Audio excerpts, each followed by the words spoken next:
ಒಂದು RRB ಮುಖಾಂತರ ಹೊಸ ರಿಕ್ರೂಟ್ಮೆಂಟ್ ನೋಟಿಫಿಕೇಶನ್ ಬಂದದ. ಆ ಕುರಿತು ಏನೈತಲ್ಲ ಈ ವಿಡಿಯೋದಲ್ಲಿ ನಾನು ನಿಮ್ಗೆ ಸಂಪೂರ್ಣ ಮಾಹಿತಿ ಕೊಡೋದೀನಿ. ನಾ ಕೊಡುವಂತ ಮಾಹಿತಿ ಏನೇನಪ್ಪ ಅಂದ್ರೆ ಇಲಾಖೆ ಹೆಸರು, ಹುದ್ದೆಗಳ ಸಂಖ್ಯೆ, ಆಮೇಲೆ ಹುದ್ದೆ ಹೆಸರು, ಆಯ್ಕೆ ವಿಧಾನ ಮತ್ತು ವಯೋಮಿತಿಯಲ್ಲಿ ಸಡಿಲಿಕೆ, ವಿದ್ಯಾರ್ಹತೆ, ಅರ್ಜಿ ಶುಲ್ಕ ಮತ್ತು ಎಕ್ಸಾಮ್ ಸೆಂಟರ್ ಎಲ್ಲಿ ಅದಾವ, ಆ ನಂತರ ಸ್ಯಾಲ್ರಿ ಎಷ್ಟಿರ್ತದೆ, ಸ್ಯಾಲ್ರಿ ಬಿಟ್ಟು ನೀವು ಆನ್ಲೈನ್ ಅಪ್ಲಿಕೇಶನ್ ಹಾಕೋದ್ನಾಗ ಪೇಮೆಂಟ್ ಹೆಂಗೆ ಮಾಡ್ಬೇಕು, ಪರೀಕ್ಷಾ ವಿಧಾನ ಹೆಂಗಿರ್ತಾವ, ಸೆಲೆಕ್ಷನ್ ಪ್ರೊಸೆಸ್ ಹೆಂಗಿರ್ತದ, ಪ್ರಮುಖ ದಿನಾಂಕಗಳು ಯಾವ್ಯಾವ ಅದಾವು ಅವೆಲ್ಲ ಏನೈತಲ್ಲ ವಿಡಿಯೋದಲ್ಲಿ ನೋಡೋಣ.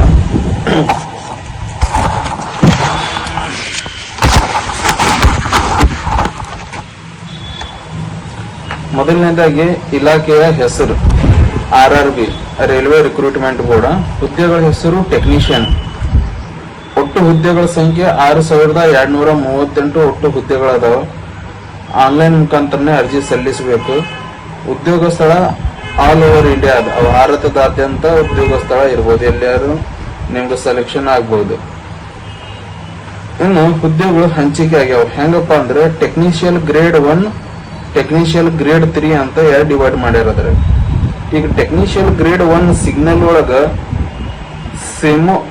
Semaphore, telecom, signal and interlocking system ಇವುಗಳ ನಿರ್ವಹಣೆ ಮಾಡುವ ತಾಂತ್ರಿಕ ಸಿಬ್ಬಂದಿ ಇದರಾಗಿರ್ತಾರೆ ಟೆಕ್ನಿಷಿಯನ್ ಗ್ರೇಡ್ 1 ಒಳಗೆ. ಇನ್ನು ಟೆಕ್ನಿಷಿಯನ್ ಗ್ರೇಡ್ 3 ಒಳಗೆ ಯಾರ್ಯಾರು ಇರ್ತಾರಪ್ಪ ಅಂದ್ರ ಇಲೆಕ್ಟ್ರಿಷಿಯನ್ ಇರ್ತಾನ, ಫಿಟ್ಟರ್ ಇರ್ತಾನ, ಮೆಕ್ಯಾನಿಕ್ ಇರ್ತಾನ, welder, plumber, carpenter, turner, pipe fitter, wireman, machinist, ಇಷ್ಟು ಮಂದಿ ಗ್ರೇಡ್ 3 ಒಳಗೆ ಇರ್ತಾರೆ. ಇದ್ರಾಗ ನೀವು ಯಾವ್ದಕ್ಕೆ ಅರ್ಹರಿದ್ದೀರಿ, ನಿಮ್ದು ITI ಮುಗಿದದು ಅಥವಾ ಡಿಪ್ಲೊಮಾ ಇನ್ ಇಂಜಿನಿಯರಿಂಗ್ ಮುಗಿದದು, ಅದು ನೋಡಿ ನೀವು ಏನೈತಾರ ಇದಕ್ಕೆ ಅಪ್ಲೈ ಮಾಡಬಹುದು. ಈಗ ವಿದ್ಯಾರ್ಹತೆ ವಿವರ ಏನೈತೆ ಅನ್ನೋದು ಹೇಳ್ತೀನಿ. ಟೆಕ್ನಿಷಿಯನ್ ಗ್ರೇಡ್ 1 ಅಪ್ಲೈ ಮಾಡೋರು ಡಿಪ್ಲೊಮಾ ಇನ್ ಇಂಜಿನಿಯರಿಂಗ್ ಮುಗಿಸಿರ್ಬೇಕು. ಅದೇನಪ್ಪ ಅಂದ್ರೆ BSc ಒಳಗೆ ಏನ್ ಸಬ್ಜೆಕ್ಟ್ ಇರ್ಬೇಕು, ನಿಮ್ದು ಎಲೆಕ್ಟ್ರಾನಿಕ್ಸ್ ಇರ್ಬೇಕು, ಇಲ್ಲಾಂದ್ರೆ ಫಿಸಿಕ್ಸ್ ಇರ್ಬೇಕು, ಮತ್ತು ಅದು ಇಲ್ಲಾಂದ್ರೆ ಕಂಪ್ಯೂಟರ್ ಸೈನ್ಸ್ ಇರ್ಬೇಕು. ಅದನ್ನೇ ಇಲ್ಲಪ್ಪ ಅಂದ್ರೆ ಇನ್ಫಾರ್ಮೇಶನ್ ಟೆಕ್ನಾಲಜಿ BSc ಒಳಗೆ, ಇವು ಯಾವ್ದಾರ ಒಂದು ನೀವು ತಗೊಂಡು ಕಂಪ್ಲೀಟ್ ಮಾಡಿರ್ಬೇಕು. ಟೆಕ್ನಿಷಿಯನ್ ಗ್ರೇಡ್ 3 ಅಪ್ಲೈ ಮಾಡೋರು ITI ಮುಗಿಸಿರ್ಬೇಕು. ಅವರು ITI ಒಳಗ ಅವು ನಾ ಹೇಳಿದ್ನಲ್ಲ ಈಗ sir, welder, fitter, machinist, welder, plumber, ಯಾವ್ದಾರ ಒಂದಾಗ್ಲಿ ನೀವು ಯಾವ್ದು ಮುಗಿಸಿರಿ ಆ ಪೋಸ್ಟಿಗೆ ನೀವು ಅಪ್ಲೈ ಮಾಡ್ಬೋದು. ಅದು ITI ನೀವು ಯಾವ ಕಾಲೇಜಿಂದ ಮುಗಿಸಿರ್ತಿರಲ್ಲ ಅದು NCVT ಮತ್ತು ಅಥವಾ SCVT ಇಂದ ಮಾನ್ಯತೆ ಪಡೆದಿರ್ಬೇಕು. ಅದು ಕಾಲೇಜ್ ಅಲ್ಲಿಂದಾನೇ ನೀವು ITI ಕಂಪ್ಲೀಟ್ ಮಾಡಿರ್ಬೇಕು. ಈಗ ಎಕ್ಸಾಂಪಲ್ ಕೆಲವು ಟ್ರೇಡ್ಗಳಿಗೆ ಬೇಕಾದ ಅರ್ಹತೆಗಳಂತ ಏನದಾವಲ್ಲ, ಇಲೆಕ್ಟ್ರಿಷಿಯನ್ ITIದಲ್ಲಿ ಇಲೆಕ್ಟ್ರಿಷಿಯನ್ ಟ್ರೇಡ್ಸ್ ನಲ್ಲಿ ಉತ್ತೀರ್ಣ ನೀವು ಆಗಿರ್ಬೇಕು. ಈಗ ಮೆಕ್ಯಾನಿಕ್ ಪೋಸ್ಟಿಗೆ ಅಪ್ಲೈ ಮಾಡೋರು mechanic trade in ITI complete ಮಾಡಿರ್ಬೇಕು. ವೆಲ್ಡರ್ ಇನ್ ITI ವೆಲ್ಡಿಂಗ್ ಪೋಸ್ಟಿಗೆ ಅಪ್ಲೈ ಮಾಡೋರು, plumber, carpenter, turner, pipe fitter ಮುಂತಾದ ಹುದ್ದೆಗಳು ಆಯಾ ಟ್ರೇಡ್ ನೀವೇನೈತಲ್ಲ ITI ಒಳಗ ಕಂಪ್ಲೀಟ್ ಮಾಡಿರ್ಬೇಕು. ಇನ್ನು ಮುಖ್ಯ ಷರತ್ತುಗಳು ಅಂತ ಅದಾವ. ಅಭ್ಯರ್ಥಿಗಳು ಯಾವ ಟ್ರೇಡ್ಗಾಗಿ ಅರ್ಜಿ ಹಾಕುತ್ತಾರೆ ಎಂಬುದಕ್ಕೆ ಅನುಗುಣವಾಗಿ ಕಡ್ಡಾಯವಾಗಿ ಸಂಬಂಧಿತ ಟ್ರೇಡ್ ಅಲ್ಲಿ ಪ್ರಮಾಣ ಪತ್ರ ಇರ್ಬೇಕು ನಿಮ್ಮ ಹತ್ರ. ಈಗ ನೀವು ಇಲೆಕ್ಟ್ರಿಷಿಯನ್ ಪೋಸ್ಟಿಗೆ ಹಾಕಾಕತ್ತೀರಿ ಅಂದ್ರೆ ಇಲೆಕ್ಟ್ರಿಷಿಯನ್ ನಿಮ್ಮ ಹತ್ರ ಸರ್ಟಿಫಿಕೇಟ್ ಇರಲೇಬೇಕು, ಕಡ್ಡಾಯ ಐತಿ. 10ನೇ ತರಗತಿ ಅಥವಾ ಅದರ ಸಮನಾದ ಪರೀಕ್ಷೆಯನ್ನು ಕೂಡ ಅಭ್ಯರ್ಥಿ ಪಾಸ್ ಆಗಿರ್ಬೇಕು.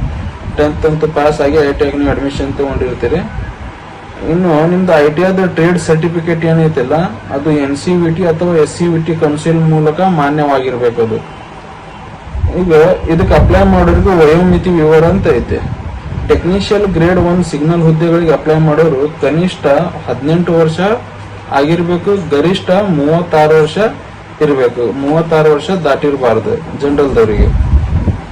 ಈ ವಯೋಮಿತಿ ಏನೈತಲ್ಲ 1/7/2025 ತಾರೀಕಿಗೆ ತಕ್ಕಂಗೆ ಇರಬೇಕು. ಈಗ ಟೆಕ್ನಿಷಿಯನ್ ಗ್ರೇಡ್ 3 ಹುದ್ದೆಗಳಿಗೆ ಅಪ್ಲೈ ಮಾಡೋರು ಕನಿಷ್ಠ 18 ವರ್ಷ ಇರಬೇಕು, ಗರಿಷ್ಠ 33 ವರ್ಷ ಇರಬೇಕು ಜನರಲ್ದವರು. ಈಗ ವಯೋಮಿತಿಯಲ್ಲಿ ಸಡಿಲಿಕೆ ಕೂಡ ಐತಿ. SC ST ಅಭ್ಯರ್ಥಿಗಳಿಗೆ 5 ವರ್ಷ ಐತಿ, OBC ಅಭ್ಯರ್ಥಿಗಳಿಗೆ 3 ವರ್ಷ ಐತಿ, ಅಂಗವಿಕಲ ಅಭ್ಯರ್ಥಿಗಳು ಸಾಮಾನ್ಯ ಜನರಲ್ ಕೆಟಗರಿಗೆ ಸೇರಿದವರು ಅಂಗವಿಕಲ ಇರ್ತಾರಲ್ಲ ಹ್ಯಾಂಡಿಕ್ಯಾಪ್, ಅವರಿಗೆ 10 ವರ್ಷ ಐತಿ. OBC ಹ್ಯಾಂಡಿಕ್ಯಾಪ್ ಅಭ್ಯರ್ಥಿಗಳಿಗೆ 13 ವರ್ಷ ಐತಿ. SC ST ಅಂಗವಿಕಲ ಅಭ್ಯರ್ಥಿಗಳಿಗೆ 15 ವರ್ಷ ವಯೋಮಿತಿಯಲ್ಲಿ ಏನೈತಲ್ಲ ಸಡಿಲಿಕೆ ಐತೆ.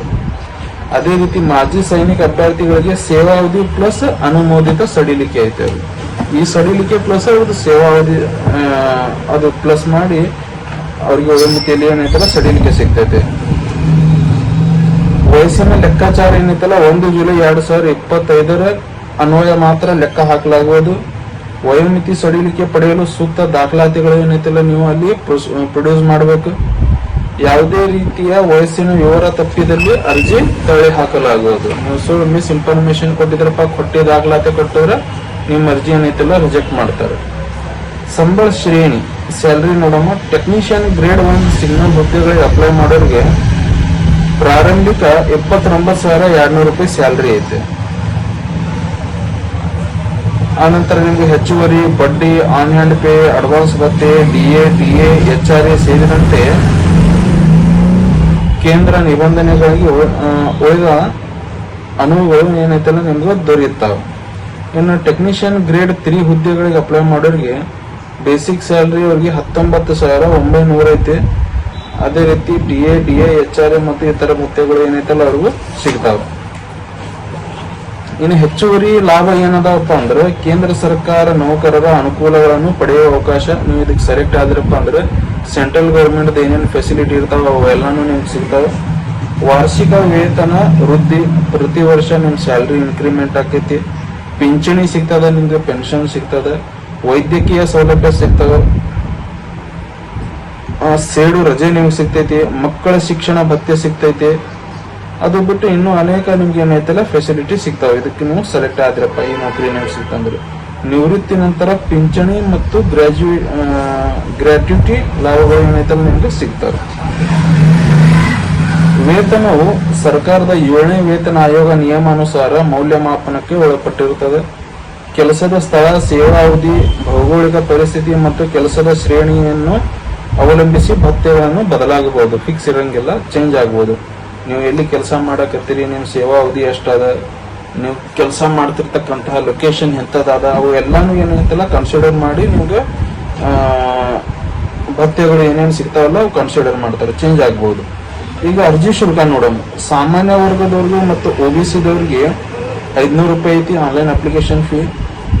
ಈ ಪೈಕಿ ನೀವು ಪರೀಕ್ಷೆ ಬರೆಯಲು ಹಾಜರಾಗಿದರೆ 400 ಪರಿಷ್ಕೃತವಾಗಿ ನಿಮ್ಮ ಬ್ಯಾಂಕ್ಗೆ ಮರುಪಾವತಿಸಲಾಗುವುದು. 400 ರೂಪಾಯಿ ನೀವು ಎಕ್ಸಾಮ್ಗೆ ಹೋದ್ರಪ್ಪ ಅಂದ್ರೆ 400 ರೂಪಾಯಿ ನಿಮ್ಗೆ ಏನೈತಲ್ಲ ರಿಟರ್ನ್ ಆಗ್ತಾವ. ಅದೇ ರೀತಿ SC ST ಮಹಿಳೆಯರು, ಅಂಗವಿಕಲರು, ಮಾಜಿ ಸೈನಿಕರು, EWS ಅಂಗವಿಕಲ ದುರ್ಬಲ ಅಂತಾರಲ್ಲ ಅವ್ರಿಗೆ ಅರ್ಜಿ ಶುಲ್ಕ 250 ಐತಿ. ಈ ಪೈಕಿ ನೀವು ಪರೀಕ್ಷೆಗೆ ಹಾಜರಾದರೆ ಸಂಪೂರ್ಣ 250 ರೂಪಾಯಿ ನಿಮ್ಗೆ ಏನೈತಲ್ಲ ಮರುಪಾವತಿ ಮಾಡ್ತಾರೆ. ನೀವು ಎಕ್ಸಾಮ್ಗೆ ಹೋದ್ರೆ ನಿಮ್ ಪೂರ್ಣ ಅಮೌಂಟ್ ಏನೈತಲ್ಲ 250 ಅದನ್ನು ವಾಪಸ್ ನಿಮ್ಮ ಅಕೌಂಟಿಗೆ ಬರ್ತಾವೆ. ನೆನಪಿಟ್ಕೊರಿ ಇದು ಪಾಯಿಂಟ್, ಮುಂದೆ ಹೇಳ್ತೇನೆ. ಪಾವತಿ ವಿಧಾನ, ನೀವು ಆನ್ಲೈನ್ ಅಪ್ಲಿಕೇಶನ್ ಹಾಕಿರಿ, ಪೇಮೆಂಟ್ ಹೆಂಗ್ ಮಾಡ್ಬೇಕೀಗ. ಅರ್ಜಿ ಶುಲ್ಕವನ್ನು ಆನ್ಲೈನ್ ಮೂಲಕ, ನೆಟ್ ಬ್ಯಾಂಕಿಂಗ್, ಡೆಬಿಟ್ ಬ್ಯಾಂಕಿಂಗ್ ಮತ್ತು ಕ್ರೆಡಿಟ್ ಕಾರ್ಡ್ ಮೂಲಕ ಏನೈತಲ್ಲ ನೀವು ಪಾವತಿ ಮಾಡಬಹುದು. ಅದೇ ರೀತಿ ಕೆಲವು RRB ಪೋಸ್ಟ್ ಆಫೀಸ್ ಅಥವಾ ಚಲನ್ ಮೂಲಕ ಪಾವತಿ ಮಾಡಲು ಏನೈತಲ್ಲ ಅವಕಾಶ ಐತಿ. ಮುಖ್ಯ ಸೂಚನೆ ಏನಪ್ಪಾ ಅಂದ್ರೆ ಅರ್ಜಿ ಶುಲ್ಕವನ್ನು ಹಿಂದಿರುಗಿಸಿಕೊಳ್ಳಲು ಖಾತೆ ವಿವರಗಳನ್ನು ಸರಿಯಾಗಿ ನಮೂದಿಸಬೇಕು. ಇದೆ ನೀವು ಪಾಸ್ಬುಕ್ ತರಬೇಕು ಅಪ್ಲಿಕೇಶನ್ ಹಾಕುವಾಗ, ಅವಾಗ ಏನೈತಲ್ಲ ನಿಮ್ಮ ಅಕೌಂಟ್ ನಂಬರು, IFSC ಕೋಡ್, ನಿಮ್ಮ ಹೆಸರು ಕರೆಕ್ಟ್ ಆಗಿ ಕೊಟ್ರಪ್ಪ ಅಂದ್ರೆ ನೀವು ನಾಳೆಗೆ ಎಕ್ಸಾಮ್ ಹೋಗ್ತಿರಲ್ಲ ಅವಾಗ 500 ರೂಪಾಯಿ ನೀವು ಆನ್ಲೈನ್ ಫೀ ತುಂಬಿದ್ರಪ್ಪ ಅಂದ್ರೆ 400 ರೂಪಾಯಿ ನಿಮ್ಗೆ ರಿಟರ್ನ್ ಆಗ್ತಾವ. ನೀವು 250 ರೂಪಾಯಿ ಫೀ ತುಂಬಿದ್ರಪ್ಪ ಅಂದ್ರೆ 250 ರೂಪಾಯಿನೂ ನಿಮ್ಗೆ ಏನೈತಲ್ಲ ರಿಫಂಡ್ ಆಗ್ತಾವ. ಅದಕ್ಕೆ ನಿಮ್ಮ ಅಕೌಂಟ್ ಡೀಟೇಲ್ಸ್ ಕರೆಕ್ಟ್ ಆಗಿ ನೀವು ಕೊಡಬೇಕು. ಅರ್ಜಿ ಶುಲ್ಕ ಮರುಪಾವತಿ ಪಡೆಯಲು ನೀವು ಅಡ್ಡಿ ತಪ್ಪದೆ ಪರೀಕ್ಷೆಗೆ ಹಾಜರಾಗಬೇಕು. ಪರೀಕ್ಷೆ ತಪ್ಪಂಗಿಲ್ಲ. ನೀವು ಪರೀಕ್ಷೆ ಬಿಟ್ರಪ್ಪ ಅಂದ್ರೆ ಅಮೌಂಟ್ ರಿಫಂಡ್ ಆಗಂಗಿಲ್ಲ. ಪರೀಕ್ಷೆ ಬರೆಯದ ಅಭ್ಯರ್ಥಿಗಳಿಗೆ ಅರ್ಜಿ ಶುಲ್ಕ ಮರುಪಾವತಿ ಆಗದು. ಎಕ್ಸಾಮ್ ಬರೀಲಾರ್ದವ್ರಿಗೆ ಅಪ್ಲಿಕೇಶನ್ ಫೀನು ವಾಪಸ್ ಬರಂಗಿಲ್ಲ. ಇನ್ನೇನೈತಲ್ಲ ಅಪ್ಲಿಕೇಶನ್ ಆಯ್ಕೆ ವಿಧಾನ ನೋಡು. RRB ತಂತ್ರಜ್ಞ ಹುದ್ದೆಗಳ ಆಯ್ಕೆ ಪ್ರಕ್ರಿಯೆ ಈ ಹಂತಗಳ ಮೂಲಕ ನಡೆಯಲಾಗುವುದು. ಹಂತ 1 ಕಂಪ್ಯೂಟರ್ ಆಧಾರಿತ ಪರೀಕ್ಷೆ ಇರ್ತೈತೆ. ಮೈಲಿಕಲ್ಲು ಹಂತವೇ ಇದಾಗಿರುತ್ತೆ, ಮೈಲ್ ಸ್ಟೋನ್ ಅಂತಾರಲ್ಲ. ಅರ್ಜಿ ಸಲ್ಲಿಸಿದ ಅಭ್ಯರ್ಥಿಗಳು ಮೊದಲು ಕಂಪ್ಯೂಟರ್ ಆಧಾರಿತ ಪರೀಕ್ಷೆಯನ್ನು ಬರೆಯಬೇಕು. ಹಂತ 2 ಕೌಶಲ್ಯ ಪರೀಕ್ಷೆ, ಟ್ರೇಡ್ ಟೆಸ್ಟ್ ಅಂತಾರಲ್ಲ ಅದು. ಕೆಲವು ತಂತ್ರಜ್ಞ ಹುದ್ದೆಗಳಿಗಾಗಿ ಅಭ್ಯರ್ಥಿಗಳು ವೃತ್ತಿಪರ ಕೌಶಲ್ಯ ಪರೀಕ್ಷೆ ಅಥವಾ ಟ್ರೇಡ್ ಟೆಸ್ಟ್ಗೆ ಹಾಜರಾಗಬೇಕು. ಕಂಪ್ಯೂಟರ್ ಟೆಸ್ಟ್ ನೀವು ಪಾಸ್ ಆದ್ರಪ್ಪ ಅಂದ್ರೆ ನಿಮ್ಗೆ ಟ್ರೇಡ್ ಟೆಸ್ಟ್ ಇರ್ತೈತೆ, ಅದನ್ನು ನೀವು ಅಟೆಂಡ್ ಆಗಬೇಕು. ಏನು ಸ್ಟೇಜ್ 3 ಏನೈತಲ್ಲ, ಡಾಕ್ಯುಮೆಂಟ್ ವೆರಿಫಿಕೇಶನ್ ಆಗುತ್ತೆ. ಇದು 4ನೇದು ಮೆಡಿಕಲ್ ವೆರಿಫಿಕೇಶನ್ ಆಗುತ್ತೆ, ವೈದ್ಯಕೀಯ ಪರೀಕ್ಷೆ ಆಗ್ತಾವೆ. ನೀವು ಇಂಪಾರ್ಟೆಂಟ್ ಇರೋದು 2. ಅದರಾಗ ನೀವು ಪಾಸ್ ಆದ್ರಪ್ಪ ಅಂದ್ರೆ ಡಾಕ್ಯುಮೆಂಟ್ ವೆರಿಫಿಕೇಶನ್ ಮತ್ತು ಮೆಡಿಕಲ್ ವೆರಿಫಿಕೇಶನ್ ಅಂತೂ ನೀವು 100% ಪಾಸ್ ಆಗತ್ತೀರಿ, ಅದ್ರಾಗ ಏನು ಡೌಟ್ ಇಲ್ಲ. ಓಕೆ, ಇನ್ನು ಪರೀಕ್ಷಾ ವಿಧಾನ ಹೆಂಗೈತಪ್ಪ ಅಂದ್ರೆ ರೈಲ್ವೆ ತಂತ್ರಜ್ಞ ಹುದ್ದೆಗಳ ಪರೀಕ್ಷೆ ಲಿಖಿತ ಪರೀಕ್ಷೆಯನ್ನು ಕಂಪ್ಯೂಟರ್ ಆಧಾರಿತ ಪರೀಕ್ಷೆಯ ರೂಪದಲ್ಲಿ ನಡೆಸಲಾಗುವುದು. ಪರೀಕ್ಷಾ ವಿಧಾನದಲ್ಲಿ ಈ ಪ್ರಮುಖ ಅಂಶಗಳು ಇರ್ತಾವೆ. ಏನೇನ್ ಇರ್ತಾವಪ್ಪ ಅಂದ್ರೆ ಅಬ್ಜೆಕ್ಟಿವ್ಸ್, MCQs ಇರ್ತಾವ. ಪರೀಕ್ಷಾ ವಿಷಯಗಳು ಸಬ್ಜೆಕ್ಟ್ ಏನೇನ್ ಇರ್ತಾವಪ್ಪ ಅಂದ್ರೆ ಸಾಮಾನ್ಯವಾಗಿ ಗಣಿತ ಇರ್ತದ, ಸಾಮಾನ್ಯ ವಿಜ್ಞಾನ ಇರ್ತದ, ಸಾಮಾನ್ಯ ಜನರಲ್ ನಾಲೆಜ್ ಮತ್ತು ತರ್ಕ ಶಕ್ತಿ ಇರ್ತಾವ, ತಂತ್ರಜ್ಞಾನ ಸಂಬಂಧಿತ ಪ್ರಶ್ನೆಗಳು ಇರ್ತಾವ. ಅದೇ ರೀತಿ ಅಂಕಗಳ ಹಂಚಿಕೆ, ಮಾರ್ಕ್ಸ್ ಹೆಂಗ್ ಡಿವೈಡ್ ಆಗ್ತಾವಪ್ಪ ಅಂದ್ರೆ ಒಟ್ಟು ಪ್ರಶ್ನೆಗಳ ಸಂಖ್ಯೆ ಮತ್ತು ಒಟ್ಟು ಅಂಕಗಳ ಅಧಿಕೃತ ಸೂಚನೆಯ ನಂತರ ಖಚಿತವಾಗುತ್ತದೆ. ಸಾಮಾನ್ಯವಾಗಿ 100ರಿಂದ 120 ಪ್ರಶ್ನೆಗಳವರೆಗೆ ಇರಬಹುದು. ಇನ್ನು ಪರೀಕ್ಷೆ ಸಮಯ 90 ನಿಮಿಷಗಳಿಂದ 120 ನಿಮಿಷಗಳವರೆಗೆ ನೀಡಲಾಗುವುದು. ಅಂದ್ರೆ 1.5 ತಾಸಲಿಂದ 2 ತಾಸು ತನಕ ನಿಮ್ಗೆ ಏನೈತಲ್ಲ ಎಕ್ಸಾಮ್ ಟೈಮ್ ಸಿಗಬಹುದು. ನೆಗೆಟಿವ್ ಮಾರ್ಕಿಂಗ್ ಐತಿ. ಪ್ರತಿ ತಪ್ಪಾದ ಉತ್ತರಕ್ಕೆ 1 ಅಥವಾ 1 ಅಂಕಗಳನ್ನು ಕಡಿಮೆ ಮಾಡಬಹುದು. ನೀವು continue 3 question wrong answer Kotrappa ಅಂದ್ರೆ 1 ಮಾರ್ಕ್ಸ್ ನೆಗೆಟಿವ್ ಆಕೈತಿ, ಅಥವಾ 4 ತಪ್ಪ ಆನ್ಸರ್ ಕೊಟ್ರ ಅಂದ್ರೆ 1 ಮಾರ್ಕ್ಸ್ ನೆಗೆಟಿವ್ ಆಕೈತಿ. ಎಕ್ಸಾಮ್ ಲ್ಯಾಂಗ್ವೇಜ್ ನೀವು ಸೆಲೆಕ್ಟ್ ಮಾಡ್ಕೋಬಹುದು, ನಿಮ್ಗೆ ಯಾವ್ದು ಬೇಕು. ಕನ್ನಡ ಸೇರಿ ಉಳ್ಕಿದ ಎಲ್ಲಾ ಸ್ಟೇಟ್ ಲ್ಯಾಂಗ್ವೇಜ್ನು ಅದ್ರಾಗ ಇರ್ತಾವೆ. English, Marathi, Telugu, Tamil, all India ಒಳಗೆ ಎಷ್ಟು ಲ್ಯಾಂಗ್ವೇಜ್ ಅದಾವ ಆಲ್ಮೋಸ್ಟ್ ಎಲ್ಲಾನು ಅದ್ರಾಗ ಏನೈತಲ್ಲ ಇರ್ತಾವ. ನೀವು ಎಕ್ಸಾಮ್ ಲ್ಯಾಂಗ್ವೇಜ್ ಏನೈತಲ್ಲ ಸೆಲೆಕ್ಟ್ ಮಾಡ್ಕೋಬಹುದು. ಅಭ್ಯರ್ಥಿಗಳು ತಮ್ಮ ಟ್ರೇಡ್ಗೆ ಸಂಬಂಧಿಸಿದಂತೆ ವಿಶಿಷ್ಟ ವಿಷಯಗಳ ಹೆಚ್ಚಿನ ಒತ್ತು ಕೊಡುವುದು ಉತ್ತಮ. ನೀವು ಯಾವ ಟ್ರೇಡ್ ಒಳಗೆ ಅಪ್ಲೈ ಮಾಡಿರಿ ಆ ಟ್ರೇಡಿಗೆ ಸಂಬಂಧಪಟ್ಟಂಗೆ ಸ್ವಲ್ಪ ನೀವು ಹೆಚ್ಚಿಗೆ ಸ್ಟಡಿ ಮಾಡಿದ್ರೆ ಚಲೋ. ಅದೇ ರೀತಿ ಪ್ರಶ್ನೆ ಪತ್ರಿಕೆಯಲ್ಲಿ ಗಣಿತ ಮತ್ತು ತರ್ಕ ಪ್ರಶ್ನೆಗಳಿಗೆ ಹೆಚ್ಚು ಅಂಕಗಳನ್ನು ಮೀಸಲಿಡಲಾಗುವುದು. ನಂತರ ಅಧಿಕೃತ ಸಿಲೆಬಸ್ ಅನ್ನು ರೈಲ್ವೆ ಅಧಿಸೂಚನೆಯಿಂದ ಡೌನ್ಲೋಡ್ ಮಾಡಿ ಸಿದ್ಧತೆಯನ್ನೆಲ್ಲ ನೀವು ನಡೆಸಬೇಕು. ಇನ್ನು ಎಕ್ಸಾಮ್ ಸೆಂಟರ್ಸ್, ಪರೀಕ್ಷಾ ಕೇಂದ್ರಗಳು ಎಲ್ಲೆಲ್ಲಿ ಅದಾವ ಅನ್ನೋದು ನೋಡೋಣ. ಕರ್ನಾಟಕದಲ್ಲಿ ಬೆಂಗಳೂರು, ಮೈಸೂರು, ಅನಂತರ ಹುಬ್ಬಳ್ಳಿ, ಧಾರವಾಡ, ಬೆಳಗಾವಿ, ಗುಲ್ಬರ್ಗ, ಇವು ಇಷ್ಟು ಸಿಟಿ ಒಳಗೆ ಎಕ್ಸಾಮ್ ಸೆಂಟರ್ ಇರ್ತಾವೆ. ಕರ್ನಾಟಕ ಒಳಗೆ ನೀವು ಪ್ರಯಾರಿಟಿ ಕೊಡಬೇಕು, 1st, 2nd, 3rd, 4th, 5th ಅಂತ. ನಂತರ ಅಭ್ಯರ್ಥಿಗಳ ಅನುಕೂಲಕ್ಕಾಗಿ ನಿಮ್ಮ ಅಧಿಕೃತ RRB ಅರ್ಜಿ ಹಂತದಲ್ಲಿ ಕೇಂದ್ರ ಆಯ್ಕೆ ಮಾಡುವ ಅವಕಾಶ ಇರ್ತೈತಿ. ಎಕ್ಸಾಮ್ ಸೆಂಟರ್ ನೀವು ಅಪ್ಲಿಕೇಶನ್ ಹಾಕೋದ್ನಾಗ ಸೆಲೆಕ್ಟ್ ಮಾಡ್ಕೋಬಹುದು. ನಂತರ ಅಭ್ಯರ್ಥಿಯ ಸಂಖ್ಯೆಯನ್ನು ಅವಲಂಬಿಸಿ ಕೆಲವೊಮ್ಮೆ ಪರೀಕ್ಷಾ ಕೇಂದ್ರ ಬದಲಾಯಿಸುವ ಅಧಿಕಾರ RRBಗೆ ಇರ್ತದೆ. ಅದೇ ರೀತಿ ಪರೀಕ್ಷಾ ಸ್ಥಳ, ವಿಳಾಸ, ಕೇಂದ್ರದ ವಿವರಗಳು ಹಾಲ್ ಟಿಕೆಟ್ ಒಳಗೆ ನಿಮಗೆ ಬಂದಿರ್ತಾವ. ಅಧಿಕೃತ ಅಭ್ಯರ್ಥಿಗಳು ಸೂಚಿಸಿದ ವೇಳೆಗೆ ಎಕ್ಸಾಮ್ಗೆ ನೀವು ಅಲ್ಲಿ ಅರೈವ್ ಆಗಬೇಕು, ಅಲ್ಲಿ ತಲುಪಬೇಕು. ನೀವು ಮೊದಲ ಪರೀಕ್ಷೆಗೆ ಹೋಗುವಾಗ ನಿಮ್ಮ ಕಾಲ್ ಲೆಟರ್, ಮೂಲ ಗುರುತಿನ ಚೀಟಿ ಮತ್ತು ಅದರ ಪ್ರತಿಯನ್ನು ಕಡ್ಡಾಯವಾಗಿ ನೀವು ಅಲ್ಲಿ ಒಯ್ಬೇಕು. ನಿಮ್ಮ ವೋಟರ್ ID ಆಗಲಿ, ಆಧಾರ್ ಕಾರ್ಡ್ ಆಗಲಿ, ಹಾಲ್ ಟಿಕೆಟ್ ಜೊತೆಗೆ ಅವು ನೀವು ಒರಿಜಿನಲ್ ಒಂದು ಸೆಟ್ ಒಯ್ಲೇಬೇಕು ಅಲ್ಲಿಗೆ. ಅರ್ಜಿ ಸಲ್ಲಿಕೆ ವಿಧಾನ, ನೀವು RRB ವೆಬ್ಸೈಟ್ ಒಳಗೆ ಹೋಗ್ಬೇಕು. ಅಲ್ಲಿ ನಿಮ್ದು ರಿಜಿಸ್ಟ್ರೇಷನ್ ಮಾಡ್ಕೋಬೇಕು. ನಂತರ ಲಾಗಿನ್ ಆಗಬೇಕು. ಪರ್ಸನಲ್ ಇನ್ಫಾರ್ಮೇಶನ್, ಎಜುಕೇಶನಲ್ ಇನ್ಫಾರ್ಮೇಶನ್ ಏನೈತಲ್ಲ ಅಲ್ಲಿ ನೀವು ತುಂಬಬೇಕು. ನಿಮ್ದು ಒಂದು ಫೋಟೋ ಮತ್ತು ಸಿಗ್ನೇಚರ್ ಸ್ಕ್ಯಾನ್ ಮಾಡಿ ಅಪ್ಲೋಡ್ ಮಾಡಬೇಕು. ನೀವೆಲ್ಲ ಅರ್ಜಿ ಸಲ್ಲಿಸಿಂದ ಪೇಮೆಂಟ್ ಮಾಡಿಂದ ಒಂದು ಅಪ್ಲಿಕೇಶನ್ ಎಕ್ನಾಲಜ್ಮೆಂಟ್ ಏನು ಬರ್ತೈತಿ ಅದು ಡೌನ್ಲೋಡ್ ಮಾಡ್ಕೋಬೇಕು. ಅರ್ಜಿ ಸಲ್ಲಿಸುವ ಮುನ್ನ ಸಂಪೂರ್ಣ ಅಧಿಸೂಚನೆ ಏನೈತಿಲ್ಲ ನೀವು ಓದಬೇಕು, ತಿಳ್ಕೊಬೇಕು. ಈ ವಿಡಿಯೋ ನೋಡಿ ನಿಮ್ಗೆ ಏನಾದರೂ ಒಂದು ಇನ್ಫಾರ್ಮೇಶನ್ ಮಿಸ್ ಆಗಿರ್ತೈತಿ, ಏನಾದ್ರು ಹೇಳೋದ್ನಾಗ ನನ್ನಿಂದ ಫಂಬಲ್ ಆಗಿರ್ತದೆ, ನೀವು ಕರೆಕ್ಟಾಗಿ ನೋಟಿಫಿಕೇಶನ್ ಓದಿ ಅದು ತಿಳ್ಕೊಂಡು ಅಪ್ಲೈ ಮಾಡ್ರಿ. ಏನಾದ್ರೂ ನೀವು ಮಿಸ್ ಇನ್ಫಾರ್ಮೇಶನ್ ಕೊಟ್ರಪ್ಪ ಮುಂದೆ ನೋಡಿದ್ರೆ ಆಯ್ತಂದ್ರೆ ಅದು ನಿಮ್ಮ ಅಪ್ಲಿಕೇಶನ್ ರಿಜೆಕ್ಟ್ ಆಕೈತಿ. ನಿಮ್ಮ 400-500 ರೂಪಾಯಿನೂ ವೇಸ್ಟ್ ಆಗ್ತಾವೆ. ಎಕ್ಸಾಮ್ ಕಂಪ್ಯೂಟರ್ ಆಧಾರಿತ ಪರೀಕ್ಷೆ ಇರ್ತಲ್ಲ MCQs, ಅದಕ್ಕೆ ನೀವು ಕಡ್ಡಾಯವಾಗಿ ಹಾಜರಾಗಲೇಬೇಕು. ನೀವು ಇನ್ನು ಜನರಲ್ ಆಗಿ ನೀವು ಕೇಳುವಂಥ ಪ್ರಶ್ನೆಗಳು ಏನೇನಪ್ಪ ಅಂದ್ರೆ, RRB ಟೆಕ್ನಿಷಿಯನ್ ನೇಮಕಾತಿಗೆ ಅರ್ಹತೆ ಏನು? RRB ಟೆಕ್ನಿಷಿಯನ್ ಹುದ್ದೆಗೆ ನೀವು ಅಪ್ಲೈ ಮಾಡ್ಬೇಕಂದ್ರೆ ಅದಕ್ಕೆ ಅರ್ಹತೆ ಏನೇನಪ್ಪ ಅಂದ್ರೆ, ಅರ್ಹ ಅಭ್ಯರ್ಥಿಗಳು ಮಾನ್ಯತೆ ಪಡೆದ ಮಂಡಳಿಯಿಂದ SSLC, ITI, diploma engineering, BSc ಒಳಗೆ ಫಿಸಿಕ್ಸ್ ಅಥವಾ ಕಂಪ್ಯೂಟರ್ ಸೈನ್ಸ್ ಇವು ಯಾವುದಾದ್ರೂ ಒಂದು ಏನೈತಲ್ಲ ನೀವು ಉತ್ತೀರ್ಣಗೊಂಡಿರಬೇಕು. ಇದಕ್ಕೆ ವಯೋಮಿತಿ ಎಷ್ಟಪ್ಪ ಅಂದ್ರೆ 1/7/2021 ಕನಿಷ್ಠ 18 ವರ್ಷ, ಗರಿಷ್ಠ 36 ವರ್ಷ. ಮತ್ತು ಟೆಕ್ನಿಷಿಯನ್ ಗ್ರೇಡ್ 3ಗೆ ಗರಿಷ್ಠ 33 ವರ್ಷ. ವಯೋಮಿತಿಯಲ್ಲಿ ಸಡಿಲಿಕೆ SC, ST, OBC ಮತ್ತು ex service man, EWS category ಅವ್ರಿಗೆ ಏನೈತಲ್ಲ ಸ್ಪೆಷಲಿ ವಯೋಮಿತಿಯಲ್ಲಿ ಸಡಿಲಿಕೆ ಕೂಡ ಐತಿ. ಟೆಕ್ನಿಷಿಯನ್ ನೇಮಕಾತಿ ಆಯ್ಕೆ ಪ್ರಕ್ರಿಯೆ ಹೆಂಗಿರ್ತಪ್ಪ ಅಂದ್ರೆ, ಪ್ರಥಮ ಹಂತ ಕಂಪ್ಯೂಟರ್ ಆಧಾರಿತ CBT ಕಂಪ್ಯೂಟರ್ ಬೇಸ್ಡ್ ಟೆಸ್ಟ್ ಇರ್ತಾವ. ಸ್ಟೇಜ್ 2 ದ್ವಿತೀಯ ಹಂತದ ಕಂಪ್ಯೂಟರ್ ಆಧಾರಿತ ಪರೀಕ್ಷೆ CBT ಸ್ಟೇಜ್ 2 ಅಂತ 2 ಇರ್ತಾವ. ಅಗತ್ಯವಿದ್ದಲ್ಲಿ ಆಪ್ಟಿಟ್ಯೂಡ್ ಟೆಸ್ಟ್ನು ಕೂಡ ಅವ್ರು ತಗೋಬಹುದು.